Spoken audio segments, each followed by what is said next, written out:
So we got this question in the Discord by VST Hero. Dan, I wanted to ask you about the stereogram strategies you used while painting. I was reading a short chapter from a teacher who described field-based attention as a strategy for attending to a classroom rather than focused attention, which seemed to cause much more fatigue. I find I have a tendency toward hyperfocus in most activities and can often only work for 2 to 3 hours in this way most days before my endurance is gone. I wanted to circle back to the episode where you and Mike discussed this and actually try a new approach. So, Mike, I'm wondering if you can kind of summarize what we're thinking for this episode. Yeah, I think we have to give a bit of context because there's been a few different thought lines and episodes that lead into this a little bit. Probably it might be weird to have a favorite episode of something that we did. So maybe that's, I don't know. It's my I favorite. don't think it's though. that weird. Okay. Where we talked about Puzzle Storm. Do you remember this? I do, yes. I don't know if anyone else remembers, but I do. Yeah.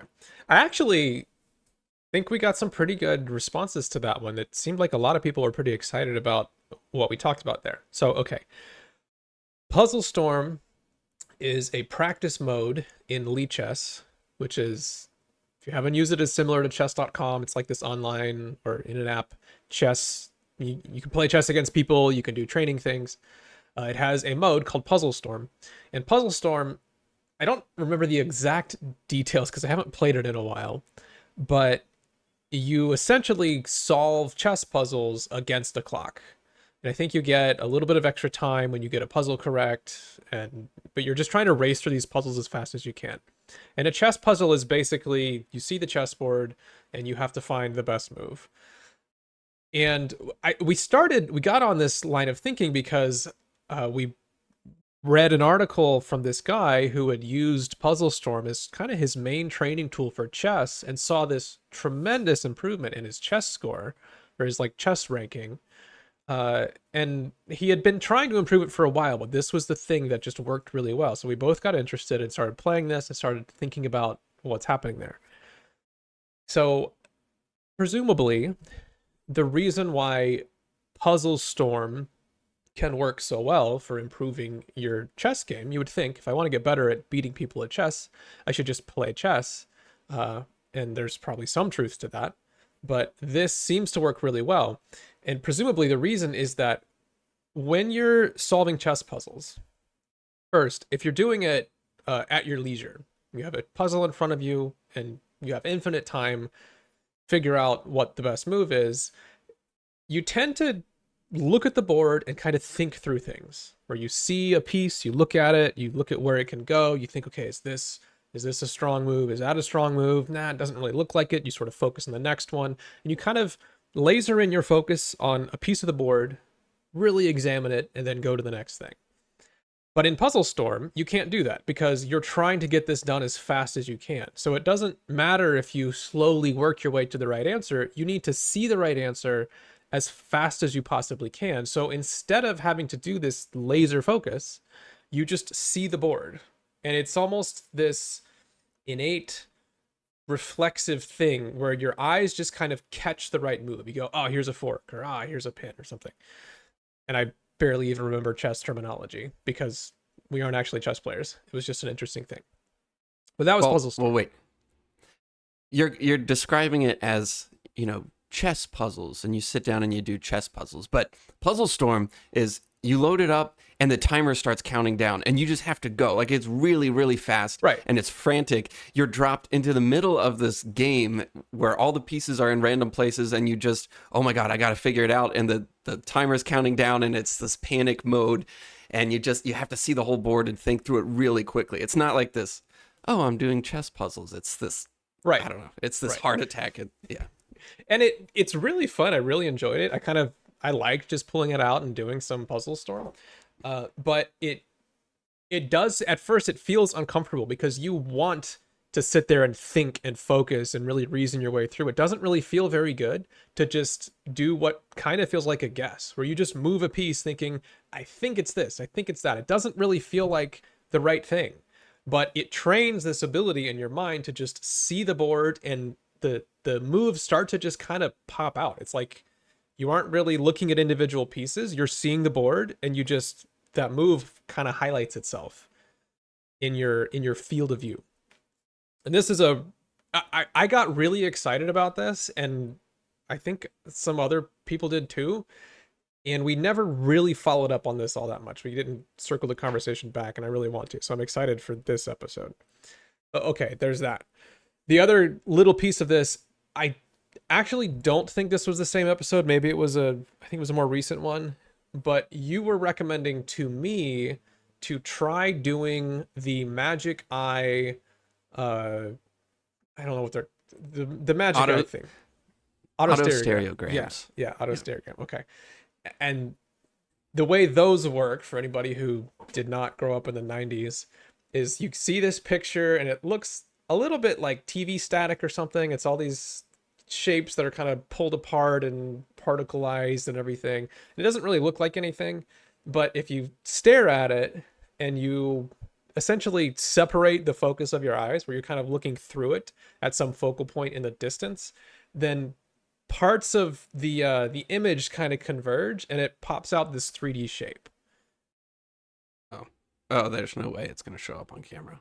Yeah, unless you have auto never exposure. But yeah, you hold it. Yeah. Keep talking.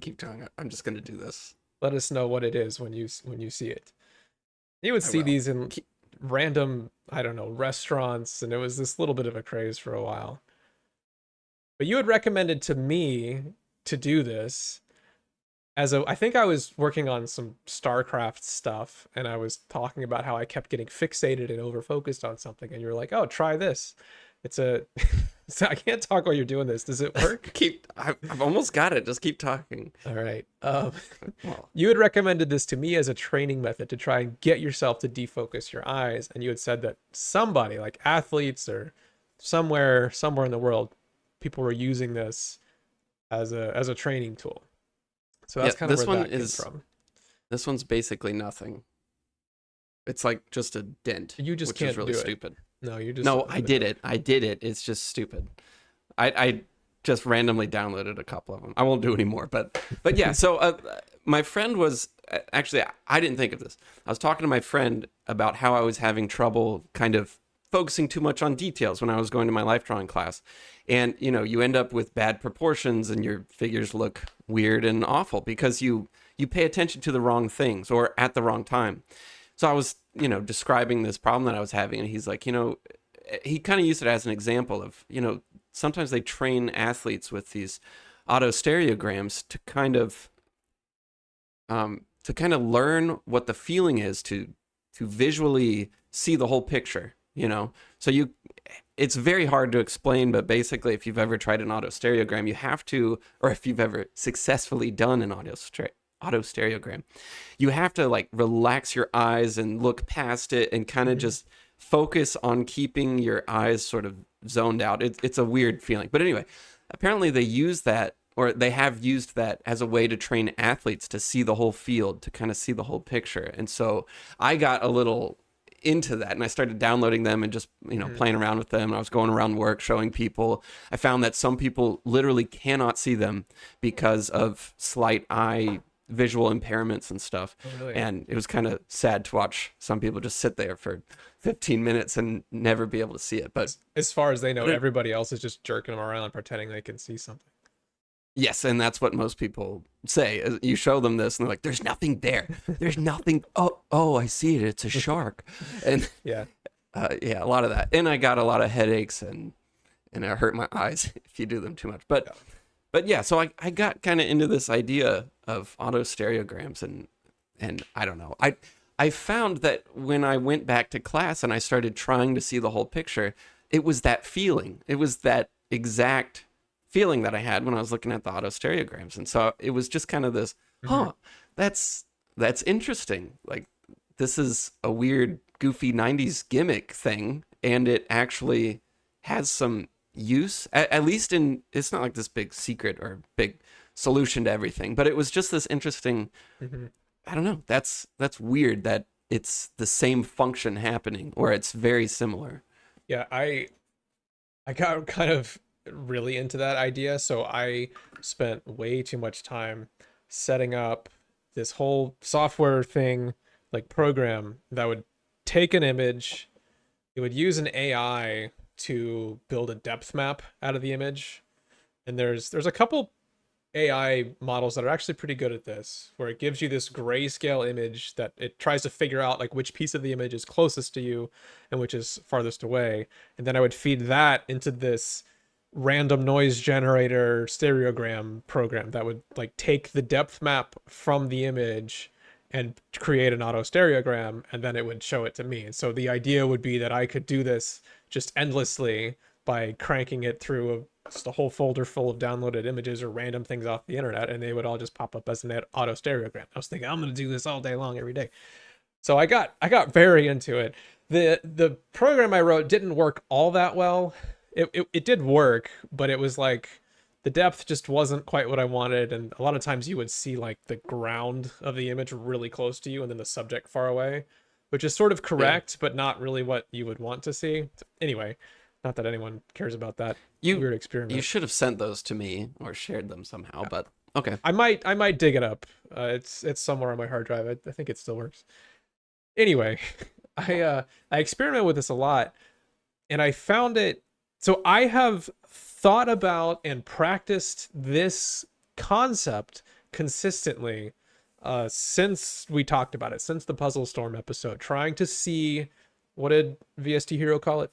Field-based vision, I Yeah, think. field-based attention. Okay, Yeah. field-based attention. Yeah, that's a great term for it. So I have practiced this a Versus lot. sorry, versus focused attention. Yeah, So yeah, field-based attention, focused. Yeah. yeah. In regards to the auto stereogram stuff, I did not find a huge benefit from just doing that, like doing it every morning or something. I didn't walk around going, "Oh, I get it now. I have Yeah, yeah. field-based attention." But I found it very useful as this sort of almost demonstration to yourself of, "Hey, this is a this is a way of perceiving things that is somewhat counter to what you find instinctual." Like these auto stereograms, it's weird because you're having to defocus your eyes and stereo separate your vision. I'm not sure what you would call it, but like you're not converging your eyes on this point right in front of you. You're converging them on something much farther away. But at the same time, you're trying to see what you're looking at. It's not like you're just staring off into space and you're not really processing your vision. Like you can do that. You can stare out the window and everything just kind of gets a little fuzzy, and you're not really paying attention to anything. In this case, you're having to do this with your eyes, but you are looking at something. So it's this weird hybrid of bringing your attention to a specific thing but not having the focus of your eyes follow that attention directly. And I think that is extremely key to the field-based attention, and trying to use this in other contexts. Like I don't care that much about chess, and I'm not trying to spend my life looking at auto stereograms. But for other things, and I want to talk about some of those things in a minute, I've found this to be an unbelievably powerful concept. And I think it ties into what VST Hero was kind of asking about, which was fatigue. And I think that's a whole nother dimension of this. But he was hoping to find a way of dealing with a classroom and not getting completely burnt out after 2 or 3 hours, which is, I'm not in front of a classroom, but I have struggled a lot with just making it through a workday, doing much of anything without getting really fatigued. I feel like I burn myself out really fast, and I think this is a piece of that. So, Yeah, and just to be clear, when I was getting and still am excited about auto stereograms, mhm. it's not so much that the act of doing them itself, it's not Yeah, like a meditation or something. It doesn't weave its way into everything in life, but it is this really cool, like you said, demonstration of this visual thing that weirdly affects your mental state, kind of heavily, and it's cool to see that yeah, happen. yeah. So I highly recommend just type in auto stereogram or magic eye to Google, and you'll see plenty of images, Yeah. and it like at least play around with it to discover this kind of focus state or mind state. So okay, let's kind of get into some of how this this works. I think there's a few, I don't know, different ideas here that get a little bit overlapped, and I want to try and separate them a little and then talk about like how this is useful uh to you, Yeah. or can be. Um I want to talk about art. I On Cool. your recommendation, yeah, figured. I bought this book, Drawing on the Right Side of the Brain. I think I mentioned it last week. I I've started doing it, and it's great. It's really good. It's very beginner focused. I mean, you're kind of expected to be a rank beginner, but the Wait, hold whole on. To anyone who hasn't listened to us before, Mike is not the artist. yeah, one of us is an artist, and it's not me. Although Yeah. soon I'm getting through this book, and I'm sure I'll be amazing. Um, so this, I mean, you specifically recommended this to me, so presumably you understand the concept behind the book pretty well. I don't. I'm Yeah, getting I to went experience through it. Okay. Yeah, I went through it years ago. Yeah. So the premise of the book is that you have your right brain and your left brain, and your left brain is the logical, organized, conscious thinking one. We'll get to how this is bullshit in a second. You have your right brain, which is the creative one, the artsy one. It kind of sees everything in this fluid kind of way, but it's non-verbal.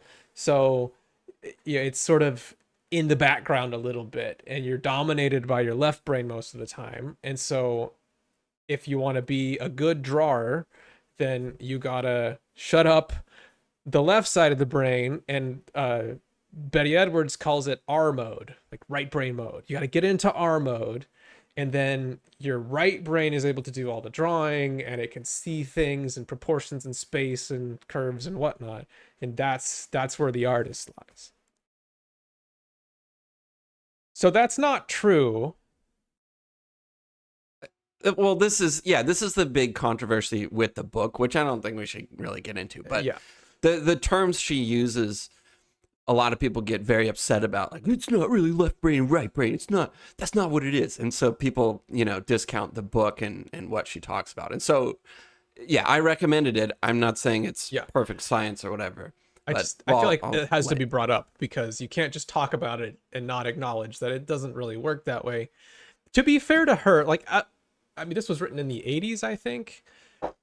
At the time, that is kind of what we thought. Like, there was science around that. There was some experimentation, and it really did seem like there was this big separation. Since then, it's kind of become clear that it's really not that literal of left brain, right brain. There's these different processes, whatever. It doesn't really matter where things are, or if it even makes sense to think of these different ways of thinking in terms of physical locations in the brain.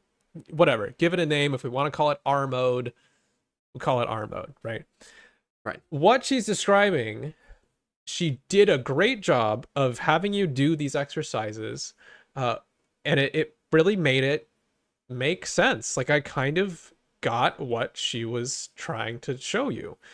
So the first things you do in the book are you essentially copy portraits of people, which in terms of drawing has got to be one of the harder things, like drawing a person rather than a cube or something.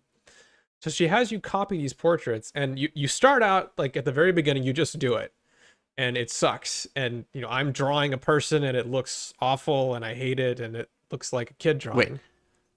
Let's give a little context to you venturing into art. You, for your entire life, as far as I can remember, you've always seen yourself as someone who can only draw like a toddler would, right? Like, when I think of you drawing, I think of you hating the experience and getting really angry and upset because every time you draw it, it looks like a kid drew it or something. Like, when I picture you drawing or thinking of art, I just think of you getting really pissed off. All right. So that, I mean, to me, you are like the perfect example of someone who thinks that they were not born with the artist gene or whatever. Like, Okay, that's crossing the line, because is it? Yes, because I very much believe I do not believe in the you're born of this. No, or no, no. that. Not anymore. But that mentality that Okay. you've had, or that attitude towards it, is That and I could be. yes. So regardless of how I used to be in terms of drawing or not, I I've started doing the exercise in this book. You start out by just drawing something like a portrait of a person. It's terrible. It just looks like hardly better than a stick figure kind of thing with stupid hair and an awful face. It's just this horrible monster comes out of you of this person. And then she walks you through these exercises, kind of talks you through this way of seeing things, and then you have to copy these portraits, but they're upside down. And you're not allowed to flip them over. You're not allowed to turn your paper over. You have your sketch pad and then the image next to you, and it's upside down. And if you've ever looked at a picture of somebody upside down, it doesn't happen often, especially a face or just something where you're really seeing the person. It looks very strange. Like this, the face doesn't look like a face anymore. Everything just feels really foreign and strange. Like it's just this random collection of appendages and eyeballs and stuff. And it's, for whatever reason, your brain just doesn't really process a face in the same way. It's used to seeing them face up, and you kind of, I don't know what the word is. Like your brain creates symbols for things. You know, you see a chair, you're not really seeing every detail and curve and really processing the shape. You're kind of just seeing chair, and your brain fills it in. Like, yep, that's a chair, and oh, that's a tree, and you're not actually looking at it. So you have to copy this portrait upside down, and because your brain can't really resolve it in this symbolic way that it's used to, you kind of just see it like a bunch of lines and shapes, to where you're drawing a line and you're not really thinking, oh, this is a shoulder, it should look like a shoulder, is that a shoulder, I don't know. And like the symbol resolving part of your brain isn't really that involved. It's kind of just a line. And so you're looking at it, and it it really did feel like a bit of a transition here, but at first I'm kind of focused on the line, and then I'm like trying, I don't know what to do here, whatever, I'm trying to copy this thing, but pretty quickly uh you start to see, or you start to realize that if I'm drawing this line, the line itself doesn't matter all that much in a way. It's like I don't need to put all my attention on my pencil just slowly moving across the page. What I'm trying to see is, how does this line relate to the lines around it?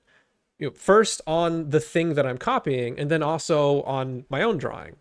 So really, I'm trying to see the line compared to everything else, and I'm trying to see that compared to my own drawing, and the line compared to the things around it over here. And so you wind up with this very broad perception. You're trying to see the overall form and placement of things. And so your vision actually does start to get into this more field-based attention, and you start to let go of this symbol resolving part of your brain, and you're really just trying to see, okay, where does this line go relative to everything else? Is it midway between these two other points? Is it 2/3 of the way? What is the angle? And you're just seeing this whole thing like big picture type of thing. And that one, I mean, it was brilliant of her to set up the beginning of the book this way, because you do your stupid drawing of a person, and then you do a couple of these and you compare them, and you're like, holy crap, this is so much better. I can't believe that this drawing came out of me. I mean, it's not brilliant by any stretch, but it's like, it feels like a real thing. Like, hey, this actually looks very much like the portrait that I just copied. It's pretty cool. Yeah. I mean, I went through the exact same thing when I did it for the first time. Yeah. It's a weird thing to learn. Previously, before you do something like that, or before you come to that realization, you use a certain set of, I don't know, functions in your brain in order to do that. And they're typically just wrong. And so you can very easily decide, oh, I'm not an artist, you know. Yeah. Or if you by chance get it right, then you keep going with that. But you can easily be under the idea that you just can't do it if you're using the wrong functions in your brain. And so something like this kind of shows you. I don't know what you're doing. Sorry, the cat is like, It's really yeah. wanting attention. Or not attention. I don't know what she wants. This is Ruby. She doesn't seem happy, but She's never happy. She like wants me to pay attention to her and then wants to be mad when I pay attention to her. It's just circle of life with her. So I feel like this mode of thinking is something you are, I imagine, pretty familiar with because you spend so much time as an artist. I'm kind of wondering how you would break it down. Like, this is sort of my first exposure to this from the art side. There's other areas where I've used this or been using it. But I mean, is this something you find yourself doing a lot? Do you just naturally flip into a mode where you're seeing kind of everything, or what? What is that like for you? This is, well, first off, I'm speaking for me, but I imagine this applies to really all artists, in differing levels. But this idea of going from this theoretical left side or logical brain and where symbols are, and then going to the other side, that battle of trying to get to that other side is constant. I mean, I go through this every day. I go through it every time I pick up a pencil to draw. I imagine a lot of other artists can get into that state faster, but it's really kind of it's general knowledge that you do really bad drawings at the beginning. Like whenever you pick up the pencil for the first time in the day, you're going to do a bad drawing. In fact, you might do many bad drawings. But after a while, you can typically, not always, but typically find your way to that other side or to the place where you need to go. It's not a switch you can just switch on and off. There are many tactics that artists use to get to that. And one thing that she talks about is dropping the verbal stuff in your brain. So you stop trying to think in words and you stop trying to think in symbols, and you slowly start to just kind of dive into this world of these weird subconscious feelings and spatial stuff and visual thinking.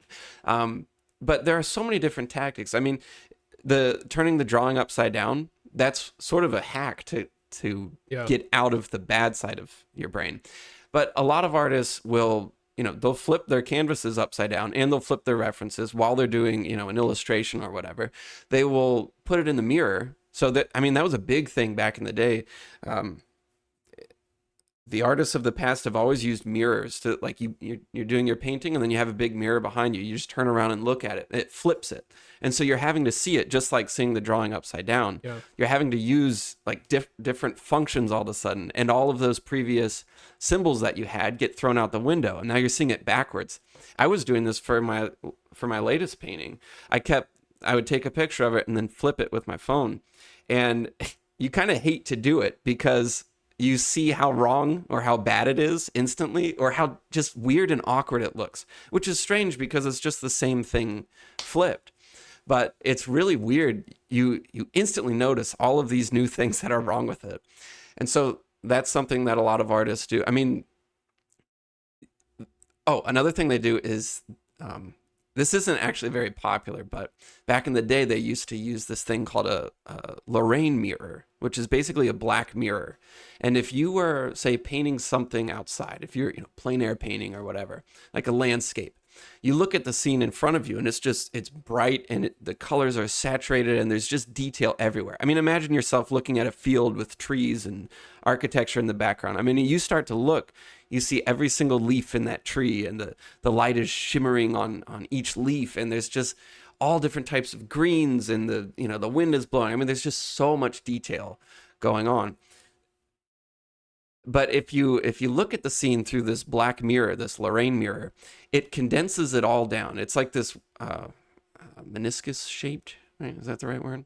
Is it like a prism? Like a little lens. A lens, yeah. Well, it's just like it's curved glass with a black backing. Okay. And you look at the scene through this black mirror, and it condenses the scene down to a really small size, and it darkens everything. And so in doing that, it simplifies the whole scene. So the big picture of that scene gets condensed into this little thing, and you can see it. It cuts out all the detail.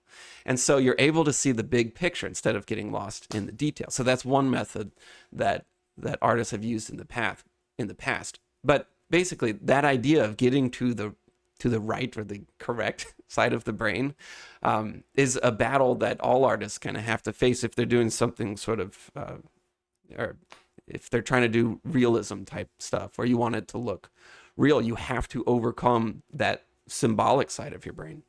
Is that why the show is called Black Mirror? Is it called Black Mirror, named after that Black Mirror? I don't know. I haven't seen Black Mirror. I mean, I've heard of it, but I haven't seen it. It could be. It kind of makes sense to me. It's sort of holding up this lens to society that, gives you this. It could be. Yeah, that actually fits really perfectly in my mind. It's also why, I forget the name of it, but basically, one of the methods for copying something in front of you realistically is kind of putting a graph over it.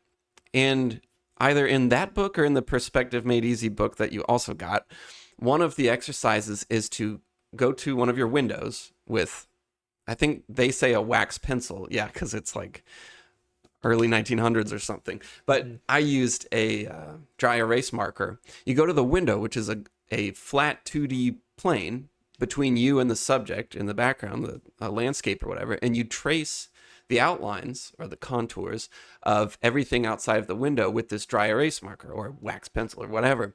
And you're condensing all that detail, all of that 3D space, all of those symbols that you have, and all that craziness in the visual world, and you condense it to this exact flat plane, which is what you have to do when you draw anything. You have to translate your 3D world into 2D space. And it's amazing because it overrides all of these systems that you have in place and kind of shows you to, I don't know, simplify everything. So yeah, there are many different methods to this. Okay, so I have two questions here. The first, what we're describing here, we're talking about there's this kind of symbol-based way of perceiving. You're seeing a face and you just kind of think face.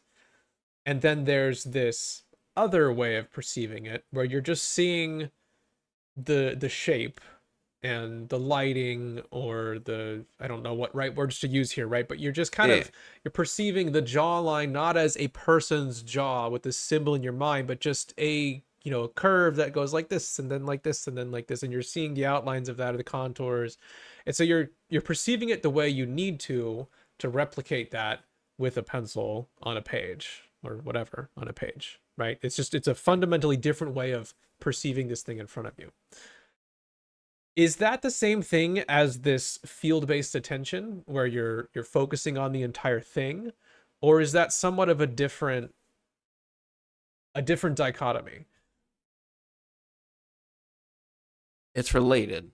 It's definitely related. I think this whole idea of field-based attention, focus-based attention, detail-oriented, big picture, whatever, you can get caught up in the terms and you start to think that they are two very different things, or that it's very clear, like there's black and white. You either think verbally or you think visually. Yeah. You either think of the big picture or you think details. But I think that it's not really like that. I think it's better to think about it in terms of like a different world with different rules, different systems in place. So you're going from one system to a different system, and it's not just two different systems, it's an infinite amount of systems. That book at the beginning, it's very good at showing you those two systems. Yeah. But if you graduate from that book, there's so many, you're copying a picture. That's one function of an artist, or copying anything in front of you. You're learning to translate, this line for this line, and you're learning to replicate what you're seeing. But what if you have to draw something where you don't have a reference picture, where you have to create the entire 3D form and then draw that on top? I mean, there's so many different functions you have to go through. One of my artist friends, he's always trying to get me to separate the different functions, the different stages of a drawing, where you start off with, the overall very big basic picture, and then you go to gesture and placement, and then you move on to thinking in 2D, and then once you have that right, then you move on to thinking in 3D space, and then you move on to thinking of form, or then you think of lighting or whatever. Like, you have to move through these different functions. It's not as simple as verbal or nonverbal. It's all these different rules, all these different things. And so yes, it's related, but I don't think it's as simple as a field-based view and, focus-based view. Like it's just different. It shows up a lot in different Yeah. subjects as big picture versus details. And I could give examples for that, but yeah, in some way, yeah. I mean, it is the same, but it's No, I think I'm with you. I like that point of that there's really so many different processes or ways of thinking that it would be a mistake to just kind of lump them all into this binary, field-based, focus-based, or right brain, left brain, whatever. To me, it feels like there is elements of the field-based attention thing that happen when you're trying to think in contour mode or whatever it's called, not symbol mode, right? Because to me, in yeah, the symbol mode of thinking, you're kind of just zoomed right in on one thing. You're like, that's a face, and that's it. When you're trying to understand the lines and see the relationships, pretty much by necessity, you're having to compare a line or a shape to the things that are around it. Like you're trying to place something in the context of everything all around it. So you have to perceive all of them. So if we're going to yeah, try and kind of put labels to these things and divide it up, I'm going to say that the field-based focused attention thing is sort of one dimension here, and then with what we're discussing here, the kind of symbol based or more, well, whatever the opposite is, the shape contour based way of thinking, that's sort of this other process that are related and there's some overlap, but I think that there is a bit of a difference there, and one kind of calls upon the other, but I still think it's worth thinking of them as like kind of separate things. yes. Now, okay, so one of the first things you learn when you start trying to replicate things realistically, start to draw what we think of as being an artist, is that idea of seeing the whole picture. And you learn very quickly that that big picture is more important than any detail you could ever draw. Right. Like amateurs, you'll see they will draw every single hair in the eyebrow. They will draw every eyelash. They'll draw every little everything, every line between each teeth. You go look at an artist who knows what they're doing, and the eyebrow is just like a couple strokes. Look Yeah. at some Da Vinci paintings or whatever. There's no individual hairs. It's suggested because they know that the big picture is more important. There are also I forget, there's a name for this, but I don't remember what it is. But you can look at an extremely blurry picture of someone's face and tell exactly who it Yeah. is. You can almost tell who someone is with like 10 pixels. That's crazy. There's no hair, there's no like there's no surface details, but the big picture is there. I mean, that's how our brains work. So you see this big picture. If you want to replicate someone, you have to be able to recognize what that big picture is, and it's very, very difficult. I mean, that's another reason why you always see artists, or you always hear about artists, using their arm to draw, and kind of backing up and using Mm-hmm. their arm, not the wrist, use the arm, and it's supposed to be like shoulder movements. People make fun of that, but that's the reason why artists do that or encourage that, is because when you're backed up, you can't see those surface details. You have to look at the big picture. And so getting those big gestural shapes and everything, that's you practicing seeing the bigger picture. Um, Yeah. yeah. Okay, so here's my second question. And that actually, well, that totally makes sense. And one of the most impressive things that I've seen, just as my amateur view of art, was somebody somewhere, like on DeviantArt or something, shared all these portraits of famous people, and I swear it was like 4 or 5 lines. It was just, mouth, side of head, eye, and you knew who it was. Like, oh, that's Yeah. Harrison Ford, or that's Julia Roberts, who died, or whoever. And it was so, I'm like, I don't even know how I know that. How is it possible that these handful of lines, like I'm recognizing an actor and there's hardly Yeah. anything there? It's just crazy to me. So, and yeah, It is crazy. yeah, apparently that But person really gets like, what is it that defines this person's face? And how do I put that into just a couple of lines? yeah, and it's the proportions between things and everything. Like I mean, I could talk about it, but actually doing that is very difficult. Sure. But you might ask, well, what about the portraits that are extremely detailed and also you can recognize who they are? And the way that you're able to do that is from first getting the bigger picture, first getting that recognition down. Like, okay, the main thing looks like Harrison Ford, and then you zoom in a little bit, and then you zoom in a little further. And if you do it right, you just layer detail on detail, and you keep that initial big picture in mind. And everything you do on top of that is just a way to reinforce that main thing at the beginning. That's why I do thumbnails before I do a bigger painting. That's why I do these little sketches. It's to figure out the big picture. If it works as a 2-inch drawing, then the chances are when I blow it up, if I am true to that, or if I did a good job, then it will transfer over to the final. Yeah. Cool. Okay. So I love that I brought up something with art, because I feel like you just have a lot of really cool insight to the artist world. We should probably look at the bigger picture of this episode. Right.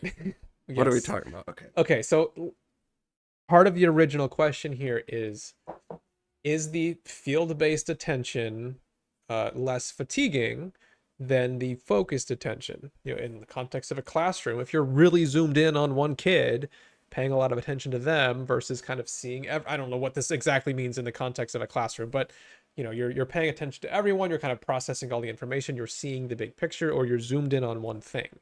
So is it more relaxing or less fatiguing to have that big field-based attention than the focused attention? So any thoughts on that from maybe the artist's world type of thing? Like, do you find it more relaxing to be able to kind of see the whole picture at once and that kind of thing? Like, is there... Okay, I'm trying to think of a good example that isn't art in a classroom setting. But I can't think of cool chemistry examples or something. But okay, let's say you're sitting in a classroom, and the way VST Hero is saying, I imagine him in the classroom trying to listen to a lecture. I'm not sure. Maybe it might be the opposite. Okay, well let's just go with that. You are a student in the classroom, listening to the teacher give this huge lecture. Okay, it's a 2-3 hour long lecture. And you just listen because they demand full attention. They want it totally quiet. Nobody does anything. Just listen to the lecturer drone on and on and on. So you tune out all of these other thoughts, or you're sitting there daydreaming, not paying attention. But let's assume that you are paying attention, but you're bored. You're focused, but you're bored out of your mind. The rest of your brain just kind of goes to sleep or just dies. Like, it's just off. And you're focused on every word he's saying. And he's like, A plus B equals C. That's the only example I can come up with. And you're like, okay, A plus, what do you say? B equals C. Okay, I got to remember that. All right, so that's the classroom setting. And you just accept these words at face value. And you're just, you copy down exactly what he says, whatever. You don't question it. You don't think twice about it. You are learning this word for word thing. Now imagine you're walking along and one of your friends runs up to you and go, hey, did you know that A plus B equals C? And you're like, well, wait, is that true? Well, what's A? What's B? Wait, are you sure that it equals C? I don't know. The other day I was doing this and whatever. And your whole brain is active and you're thinking about this big picture that just got thrown at you. And you're running through all these different scenarios and you're seeing the big picture. Like, it's this broad, like, full brain activity that's going on. And to me, that is not exhausting at all. Just having fun thinking through this stuff, like playing around, having a conversation, like that is, to me, that sort of overall big picture thinking, which is completely lost when you go into this detail-oriented, memorizing every single word that he's talking about. So that's what came up when I was reading this, although I could be wrong, but it doesn't matter. It doesn't matter, like whether he's teaching the class or in a class, same principle. Yeah, but you cannot imagine the scenario where your friend just asks you, is A plus B equals C, whatever. Like, that's not exhausting. That's not fatiguing. That's like, it lights things up in your brain, and you are fully immersed in this thing. Well, assuming that they presented it in an interesting way. Yeah. But that's also why I think when you actually enjoy things that you learn, you're using like your whole brain. You're using all these experiences you have, and it doesn't fatigue you. It makes you want more. You get obsessed about it. You get excited about it, and you just want to keep going. It's the opposite of fatigue. Whereas if you sit down with, a really boring textbook and have to go through it word for word and memorize things for a test, whatever, like, and you don't want to do that, Yeah. that is absolutely fatiguing and awful. Yeah, if you think about, okay, this friend runs up to you and gives you this equation, A plus B equals C, whatever Let's that. just say they're, second graders. I don't know, that it has some meaning to it. They say this to you, you will not process that information the way you describe doing it in a classroom, where you're writing down every word the professor says. You're going, okay, I got to remember this fact. And like, you aren't really seeing anything beyond this piece of information you're being fed. And I've been guilty of this. I've witnessed this a lot. That's a very common approach to being in a classroom and learning, is where you're kind of just, the professor says something, you write it down, and you just try to memorize that single fact. So I think what you're saying is totally realistic in that sense. I'm not giving so much as giving an example. That was my entire school experience. I failed to ever make connections between the classroom and my actual life. I failed to ever see how it could be important to me. So, yeah, I mean, that was me completely. Well, you imagine if your friend ran up to you and said something like this, there is no way you would process that information in that way like you would in a classroom. You're going to say, what are you talking about? What is A? What is B? What are we even discussing here? And then they were going to explain it, and you're going to go, well, I don't know if that makes sense because I'm thinking about this or thinking about that. Like, you're totally relaxed. Presumably, this is your friend. It's just, there's nothing hanging on. You're not being tested. So there's no reason for you to be weird about it and think about it in any strange way. You're just reacting to it. You're thinking, you're making connections. And so because you are relaxed, your mind is able to get way beyond just the simple piece of information you've been given and try and connect that big picture and see how it fits. And this is a major point I want to get to, because I feel pretty strongly about this. I think this is a bit of a two-way street here, in that when you have this broad field-based attention type of thing, you tend to be more relaxed. It is less fatiguing on your brain. But there is the flip side, which is when you are more relaxed, you are less likely to be hyper-focused. You're calm, you're relaxed, and so you tend to think this way. So it is this two-way relationship where thinking in this very broad mode, trying to keep your attention broad and not hyper-focus on one thing, that helps you relax, but also being relaxed helps you get into this or stay in this mental state. And I think being stressed or being put under stress very quickly will cause your mind to really clamp down on one thing. And that's a totally natural response. We've given this thought experiment before, but somebody walks into your room with a gun, you literally tunnel vision on nothing else matters right now. My attention is fully on this imminent threat to my life. You were designed to do that. Is your focus should draw down very tightly into something very important. If you hear a scary sound in the woods, that becomes the thing that your mind intensely focuses on. Whereas if you're sitting out on the beach and there's nothing to worry about and you're relaxed, it's very easy for your attention to just kind of be broad and open, and you feel relaxed. You aren't fixated on some particular little piece of water off in the distance. Like, you're just seeing everything and you're able to relax that way. So I think there's very much a two-way relationship here. Well, the goal is not to always see the big picture. Right. And it's not to always zero in on details.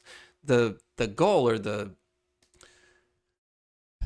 thing that you're after, is to think about the right stuff at the right time, is to be in the most Now it sounds it, is to be in the most optimal frame of mind for any situation. Like the guy in the guy in the room walks in with a gun or whatever.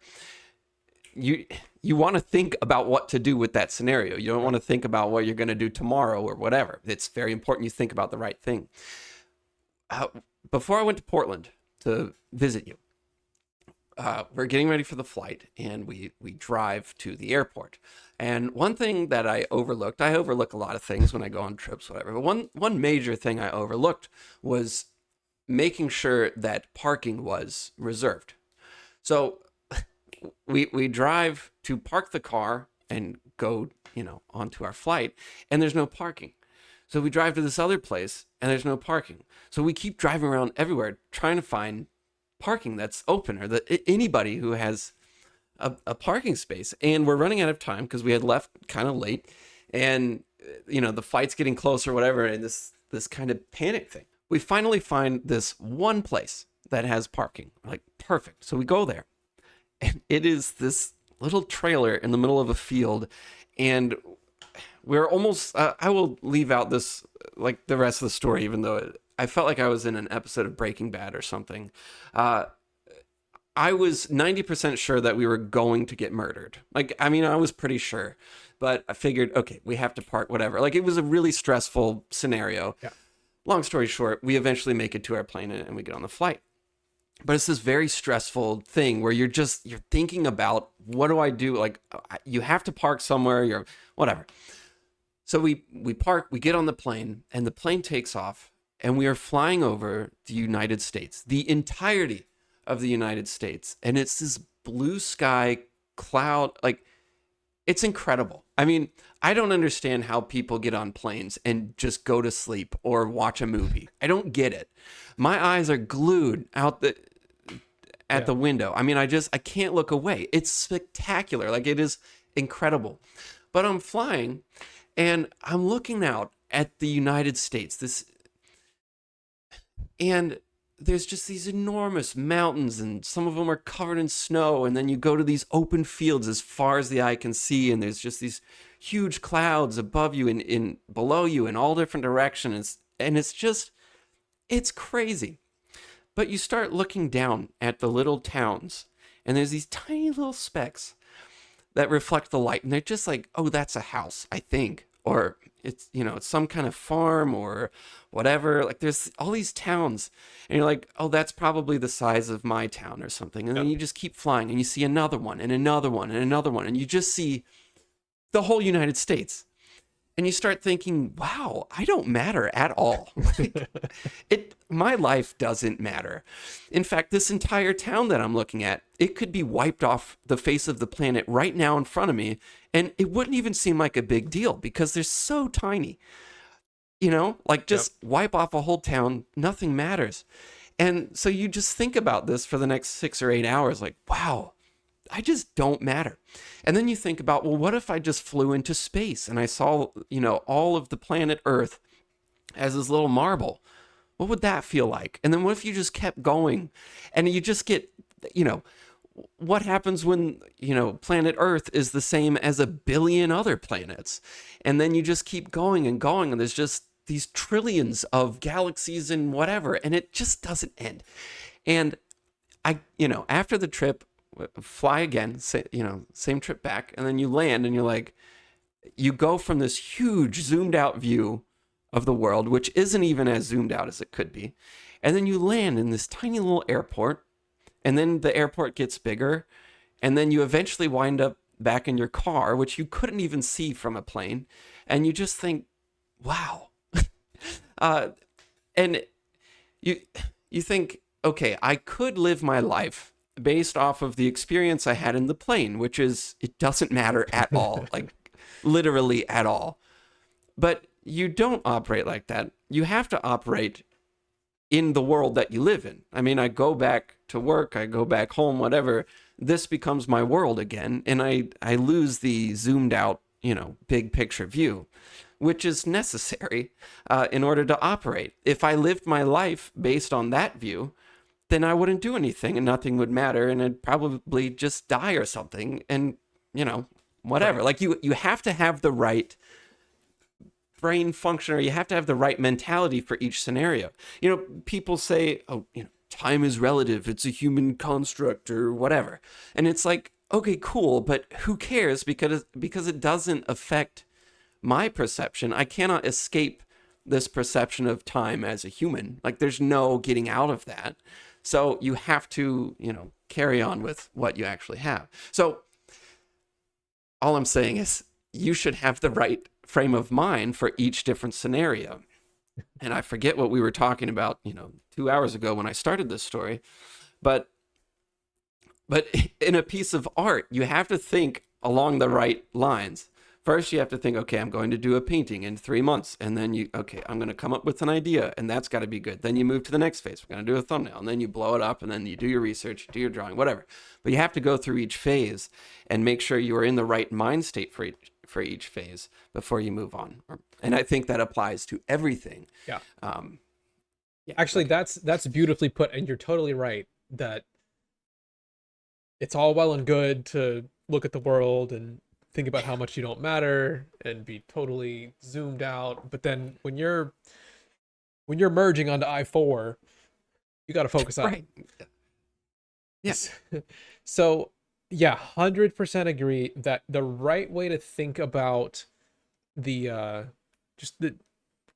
we're trying to build a mental model around these different states of mind and where to be, the right way to think about it is that you want to be in the right mental state for the right amount of time in the right situation and be able to very fluidly move from one to the other. So I have a way less, I have a much more down-to-earth story experience here. So the past week, I bought a game called Cuphead. I don't know if you've ever heard of it. Have you? Yes. Yeah. Have you played it? I haven't played it. Actually, yeah, I have played it. I played it once or twice at work. One of my friends is very into Cuphead, and Okay. I admire the game quite a bit. It's all hand-drawn animation, right? Yeah. This game, it's really impressive. Like, it's really impressive.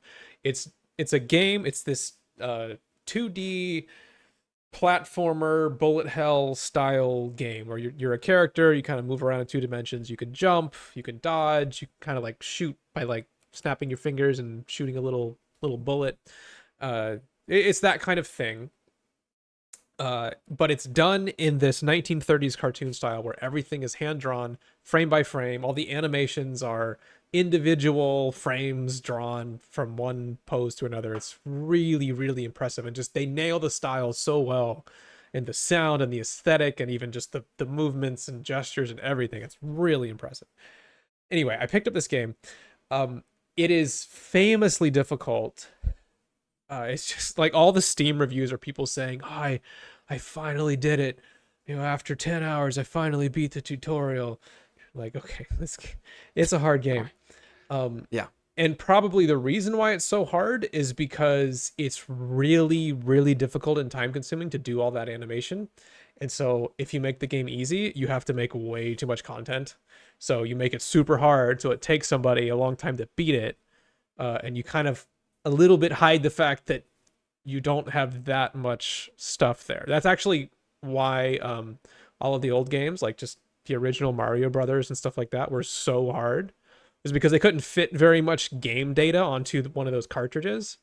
So they didn't want to sell you a game that you would beat in an hour, because then you would be angry, but they couldn't really do much more. So they just made it stupid hard so that it would take you a really long time to beat this game. Anyway, the game's really hard. I picked it up and I'm thinking, I'm not very good at platformer games like this. I remember I bought Hollow Knight and I eventually beat it, but it took me a really long time and it was really difficult for me. I got super stuck at certain points. It was very frustrating. So I'm picking up this game and thinking,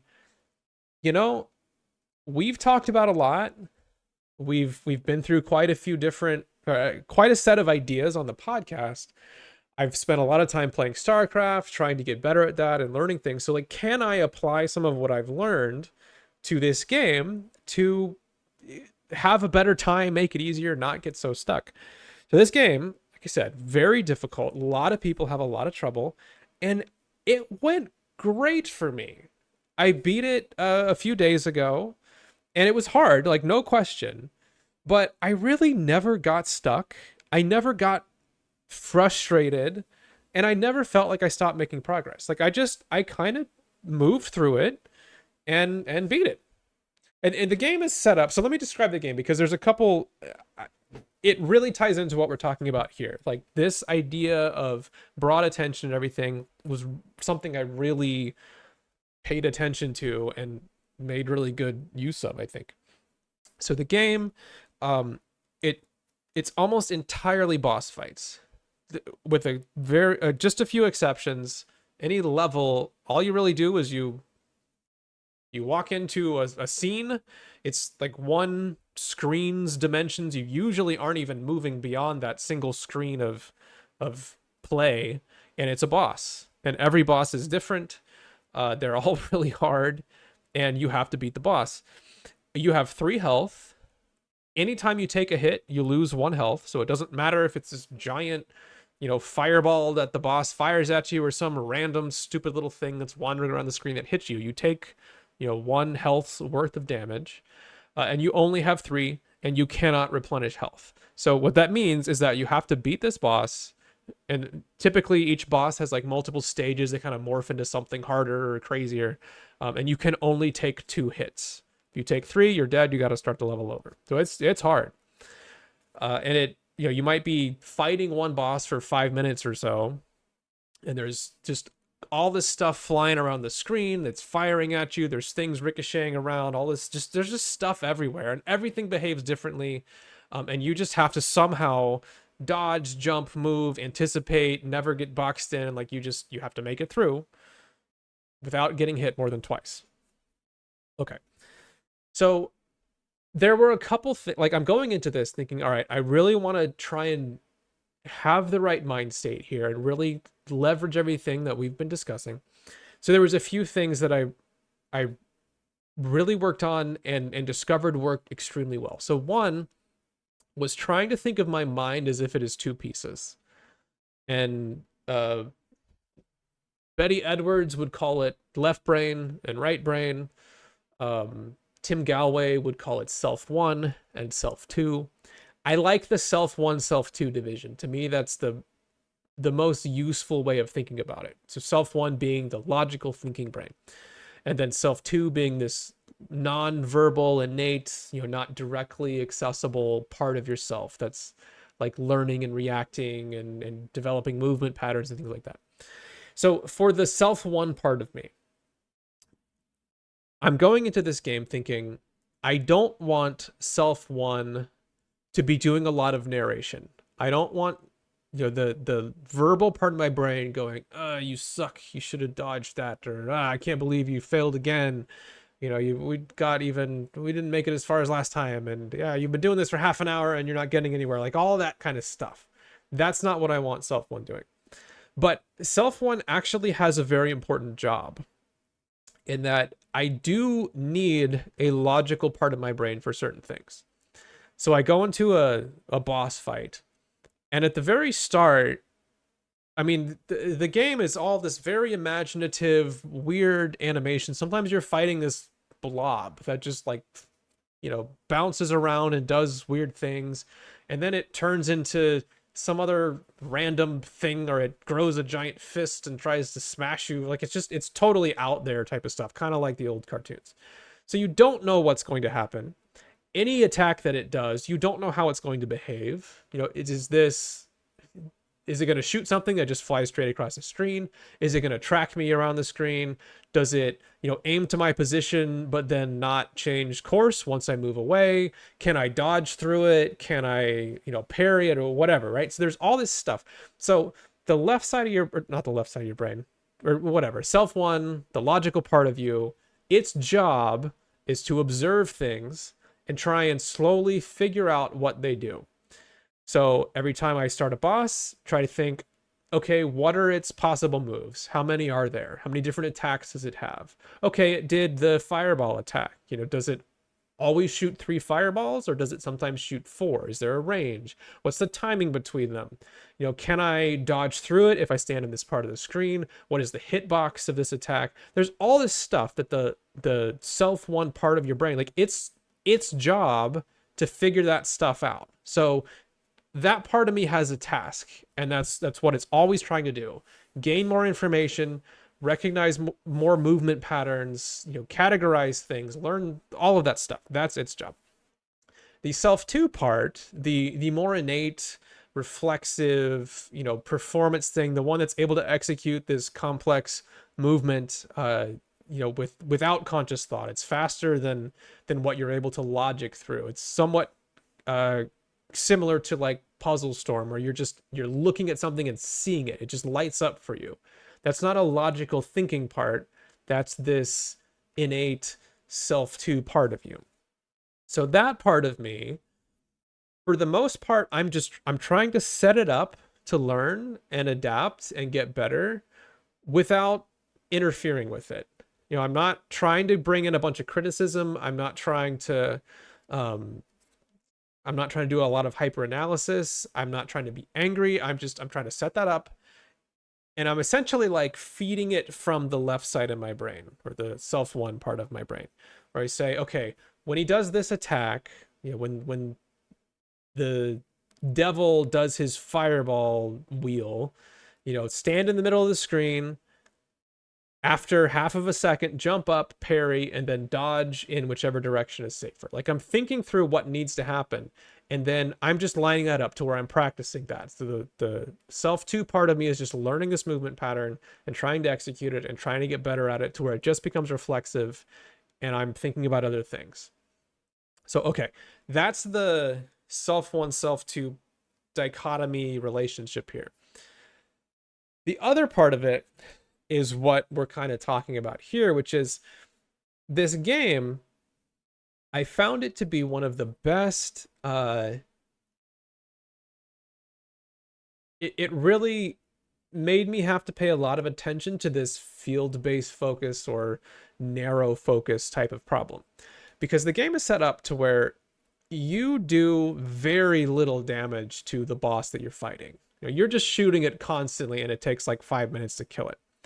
But if you get hit by anything, it's devastating. Like I said, you can only take 2 hits and then you're dead. So really, the game is about dodging. It's about seeing everything on the screen and not letting any of it touch you. That's really the whole game. And it doesn't, like I said, it doesn't matter which attack. Like, if anything hits you, you lose a health, and then, you know, you're quickly dead. So what would happen, and this was happening a lot early on, is, you know, the boss does some big attack, it flings some bomb at me or something, and I'm super focused on this thing. I'm like, oh my god, I gotta dodge this. It's really hard to dodge. The hitbox is huge. I'm on moving platforms or whatever. And so I'm like, you know, jump up, go over, and I'm just hyper focused on this thing. And most of the time, what would happen is I would successfully maneuver around this thing and then take a hit from some other random thing on the screen. There's just stuff flying around everywhere, and that's usually what would hurt me. Like, almost always, I take a hit from something I wasn't paying attention to. So I really started having to pay attention to where is my focus. And there are times, like some very difficult to dodge attack comes at you, where you have to focus on that. It really does require all of your focus. It's complex, you know, there's a bunch of moving bits to it or whatever. And so that requires all your focus. But as soon as that moment is over, you're trying to return your focus to the entire screen, where nothing is drawing extra attention. You're just seeing everything, and you aren't dedicating any more attention and focus than need be on one single piece of it. So if there's, you know, some kind of, I don't know, electric zappy panel moving this way, you're trying to see it. You're trying to anticipate its movement. You know where it's going to be. And this isn't even conscious. It's just like this unconscious, okay, here's what's happening. And then you're immediately just letting your focus be on everything else. You aren't paying any undue amount of attention to this particular thing. So I know that's pretty long-winded, but trying to really exercise this relationship between broad focus, see the entire screen, see everything, and then focus intently when I need to, really paying attention to that is a big part of what made the game feel relatively easy to me. Where uh, there was the kind of self one, self two, logical brain, innate brain part of it that was a very important piece. But then the other piece was this keeping my focus broad, only tightening it when I need to, and then immediately bringing it back out to being a broad focus. And there's even a name for this, or part of this. It's called an intentional blink. Huberman talks about this a bit. It's like when you're really focused on something and it works, like you successfully dodge your, or whatever you're testing somebody in, when you successfully identify something, your odds of messing it up in the moments after go way up, because it's like your focus has gotten really tight and it isn't returning to where it needs to be.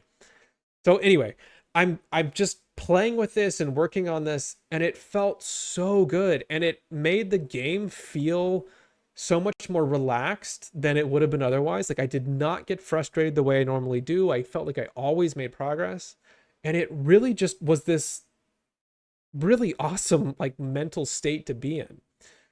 So I highly recommend Cuphead to anybody just because it's a great game, and also it really like kind of got me paying more attention than I already have to this, and it worked so well.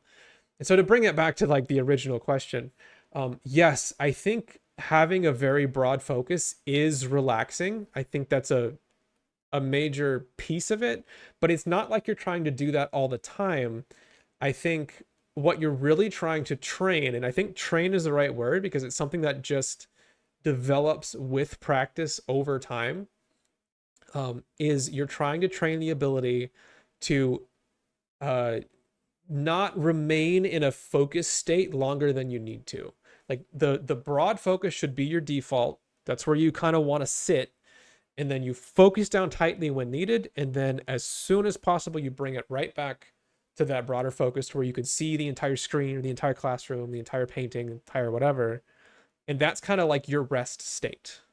So I think what we're after here with the question and what this is all about is really just how do you think the right thoughts at the right time?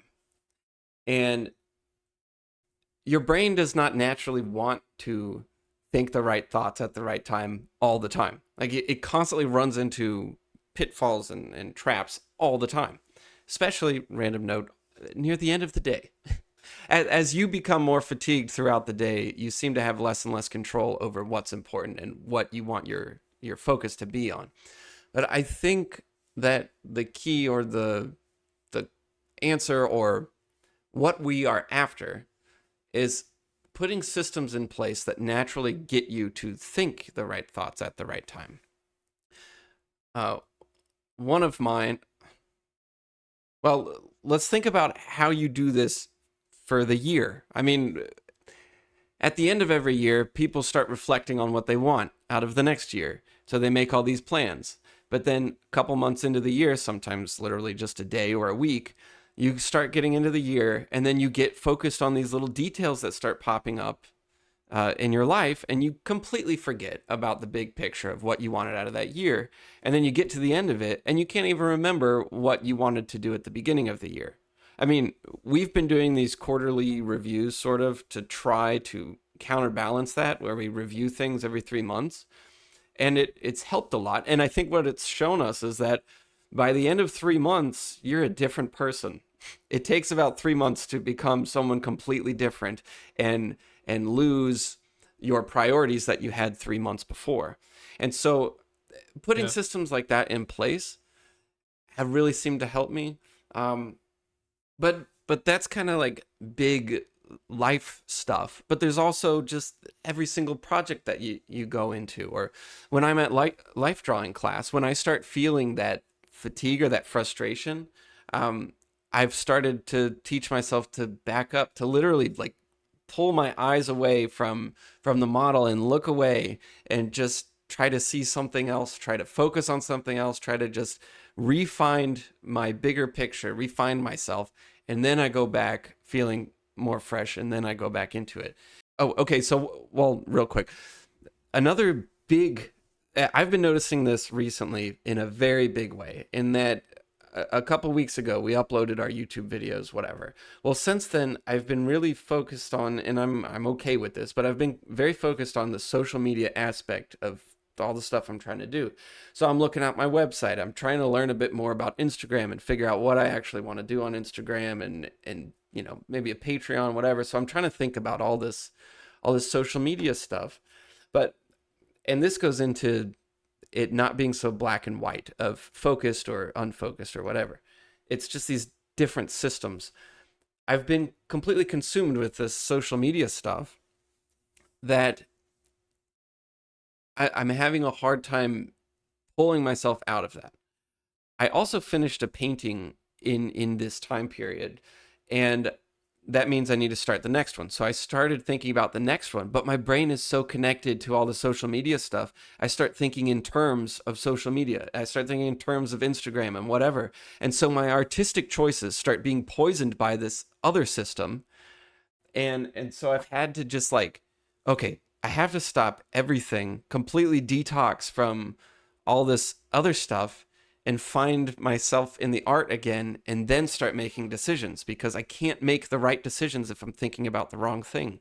I mean, if you think about like I don't know, like a pilot or something, the pilot should not be thinking about, you know, are the floors clean or whatever. The pilot should not be concerned with any, you know, small tasks on the plane. They should be thinking about the big picture. Are we getting to where we need to go? You know, what's the weather, whatever. Like, are they listening to the right data? They have a specific set of information that they need to be focused on, and to focus on anything else would be catastrophic. And I think it also applies to anytime you do something where you, well, that's what I'm running into right now, is if I start thinking about social media stuff when I'm trying to do art, it will be catastrophic. Not quite as catastrophic, but it will be a massive failure on my part. So I have to make sure that I'm thinking about the right things at the right time. Like, it's okay to think about social media stuff, but I have to do that in a very separate space, and start identifying what things I need to be thinking about at what times. Yeah, I feel like, so just in this spectrum between broad focus and tight focus, I think that probably the way that we're wired to operate made a lot of sense pre-modern society. Yeah. Right? Like, there was no social media, there was no anything. You know, if something threatening happened, your focus would be drawn down to that. You're hunting an animal, you're being hunted by an animal, there's somebody who wants to kill you, that type of thing, like tight focus. Outside of that, you're sitting around in your cave drawing pictures on the wall or something. Like, you're in this completely different state of mind where there really likely isn't anything that's trying to draw your focus down that way. And so you're kind of tuned for that, I imagine, in that your focus is very broad and you're somewhat relaxed and you have this sort of binary state. But it, again, just with this silly example of me playing this game, the game is designed to feel very intense, and there's these things that are happening, and of course it's just a game and it's silly and cartoony, but it feels threatening. Like, I can feel myself physically react to when I'm like, oh my god, I'm about to take a hit. And that, like, that high tension aspect of the game causes or very much tries to bring my attention very tight. And that's just kind of the natural state of me. Like, that's how my mind and body react to this thing that I'm doing, is that my attention keeps getting drawn down to being very focused. And that's not, again, it's not a bad thing, but it's disproportionate to what needs to happen. Like, once I've navigated the fireball, my attention needs to become very broad and it's like it gets kind of stuck. Like that's the mismatch between my natural state and how I need to operate to be able to get through this game and succeed at it.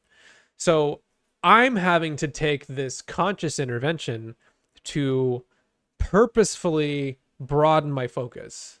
I'm continuously reminding myself and practicing that change of, as soon as I've resolved the situation, broad focus again. Let's see everything that's on the screen. Let's give as much attention as is needed to these things and no more. So I'm just essentially trying to balance all of that stuff. But it's not natural. It's not something that just happens instinctually. There is this mismatch between the way I'm kind of wired and what's happening on the screen. So to me, that's the key thing, is to try and recognize where you're out of whack. And technically, with what we're describing, this sort of broad focus, narrow focus, like you could be too much of either, right? It could be that you're always stuck in broad focus and you can't draw your focus down to something specific when you need to. But I think a good comparison would be kind of like eating, in that you can eat too much and you can also eat too little. And there very much are people who don't eat enough, like they are underfed. But the more common problem is to be overfed. Most people are trying to lose weight. They aren't trying to gain weight, right? That's just kind of the nature of society and the environment that we live in. So I think there's a good parallel here, in that most of the time we get stuck in hyper-focus mode. There's so much that's so stimulating and causes us to be intensely focused. And we kind of value that too. We tend not to think so much about the flip side of being able to broaden your focus. That's where most people are. So most people benefit, certainly me as much as anyone, benefit from training and practicing this broader focus and being able to stay in this broader focus a higher percentage of the time. And very much, I feel like being able to do that keeps me much more relaxed, and I don't build up the same kind of fatigue. If I let myself just get super focused and really fixated on something, I burn out very fast. I lose my ability to be in any kind of broad focus. Like I can't make good decisions anymore. I get sucked down into stuff. Sometimes it's not even that I can't recognize that I'm spending time in the wrong thing. Often it's so bad that I know I'm spending time on the wrong thing, and I just can't get myself to get away from it. Like it's a wild thing, but that happens quite a lot. Where I'm like, this is wrong. This is dumb. This is not valuable. I should not be spending an hour trying to figure this out, but I literally can't stop. Like that's the cost of this sort of overactive hyper focus. So I think there's huge value in trying to train this other part of it. And one more thought on this.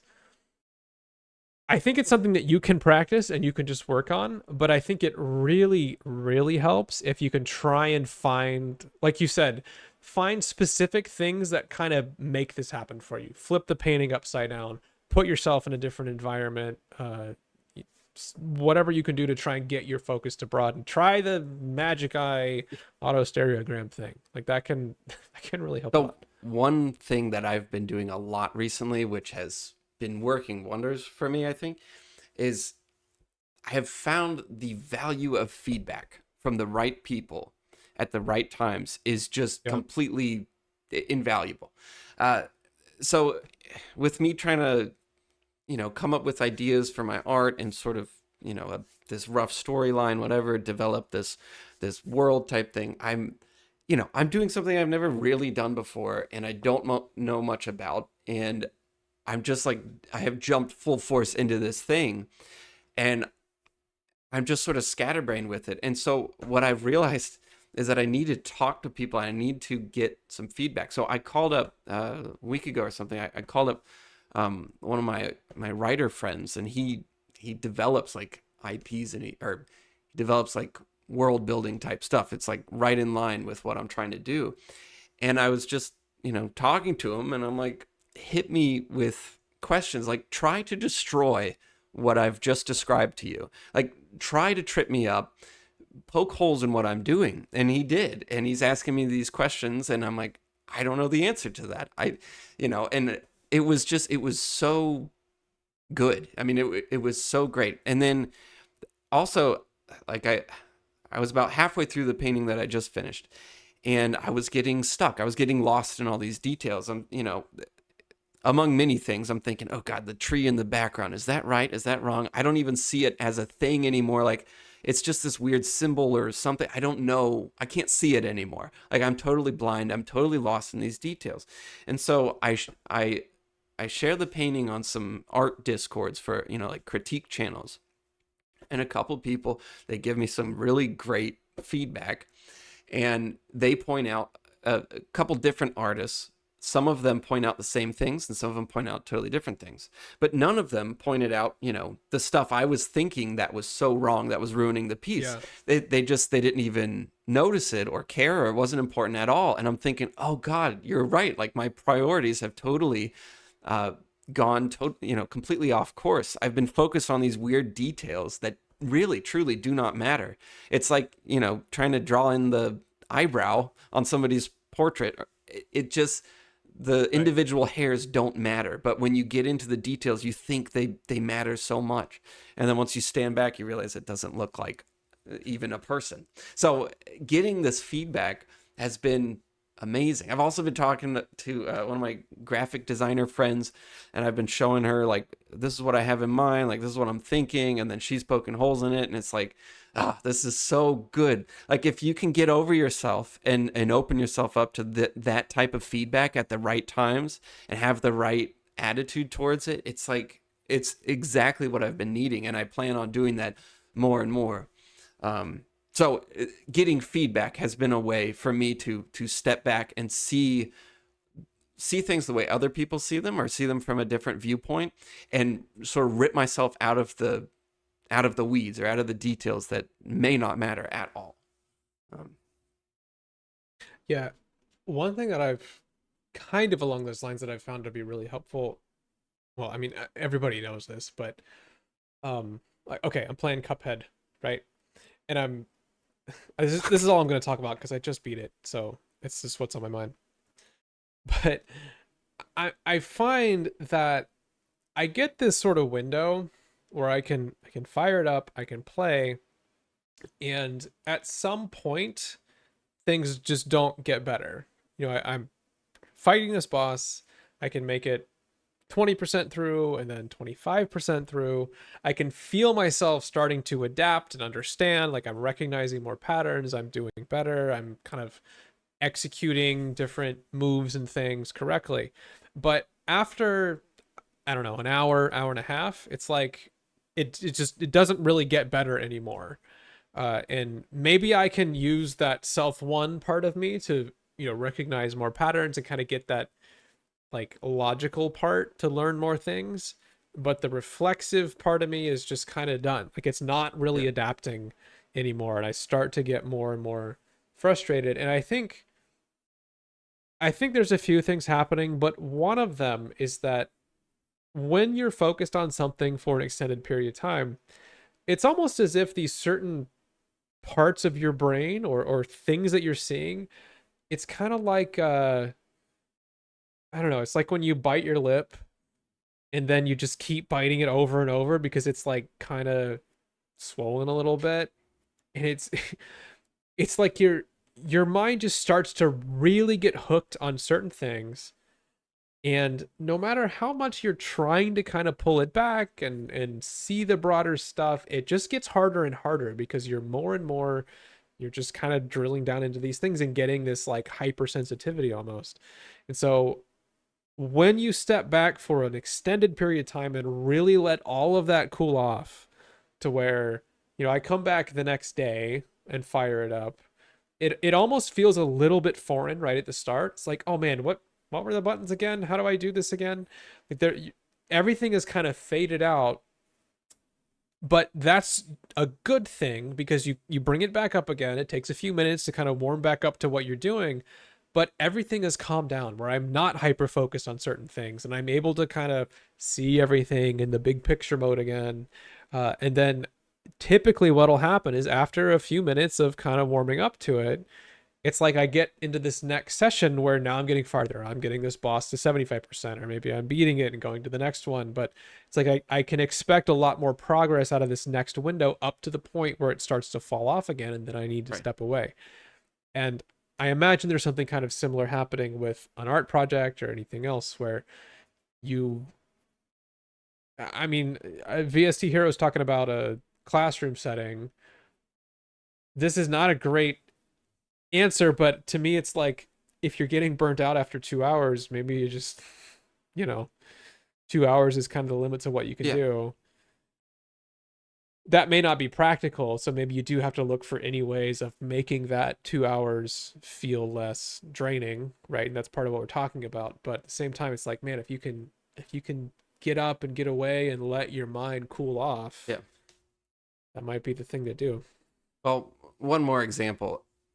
When I used to write music a lot, I could never finish a song and never put anything out there, which is why it eventually crashed and burned and I never did anything with it. But I could never finish a song because I would get so obsessed about every single note. And I would end up with 30 Yeah. different versions of the same song.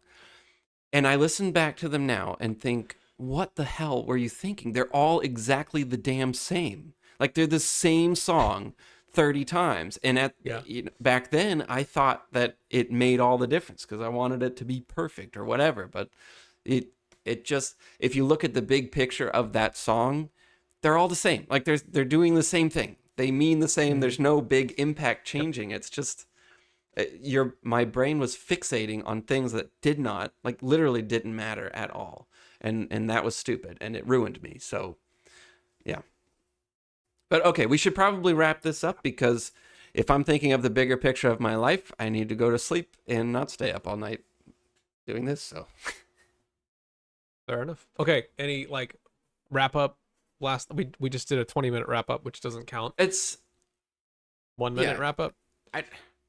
I like to think of it less as you're always trying to see the bigger picture. You're always trying to back up because that's not the case. You're not always trying to be, broad spectrum, and you're not always trying to be super focused, detail oriented. You're trying to think the right things at the right time. You're trying to look to the correct information when you need to make a specific decision. So you need to be thinking about the right things. And I don't know if you think about this in terms of like these different systems and you need to make sure each system is set up right. I don't know. I think that helps me a little bit rather than thinking of it as this black and white, focused or not focused or whatever. I don't know. Yeah, I think that's fair. And if I had one piece of advice, it would be practice the transitions that you think you're bad at. Yeah. So in my case, I'm bad at bringing my attention broad. Like I get stuck. And so practicing, not so much always maintaining that broad focus, because as you said, that's not really what's needed. There's very often you need to be narrowly focused. But for me, practicing quickly returning to that broad focus as soon as the need for the narrow focus is over. And again, as you're saying, like it's not quite as Yeah. black and white as that. It's a spectrum and there's different aspects of this. So like don't oversimplify into that. But just as a basic mental model, I think that's been super useful for me.